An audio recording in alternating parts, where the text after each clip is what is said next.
नमस्कार सांग मैंने जय जगन्नाथ। आज भिडियो मुझे आसी चिंगुड़ी नड़िया रसार प्रस्तुत प्रणाली। प्रथम चिंगुड़ी को भल भाव में धोई लुण हलदी गोलाई अल्प किसी तेल फ्राए करनबा। अन्य एक कड़ाई तेल गरम कर किसी सुखिला लंका तेजपत्र और पियाज दे पियाज नाली हवा पर्यंत भाजी नबा। पियाज नाली है से किसी लुण हलदी गुंड लंका गुंड जीरा और धनिया गुंड दे किसी टमाटो और कंचा लंका दे भल भाव में कषा। मसला भल भाव में कषिगला से किसी आलू एड करवा। आलू सीझीगला से चिंगुड़ी एड कर।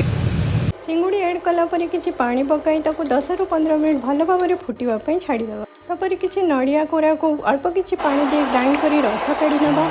चिंगुड़ी झोल भल भाव में फुटीगला नड़िया रस को एड कर 10 ରୁ 15 मिनट भल भाव में फुटापी छाड़ीदेव। चिंगुड़ी झोल भल भाव में फुटीगला से किसी धनिया पत्र और कंचा लंका देवा। प्रस्तुत हो गला आमर चिंगुड़ी नड़िया रसा।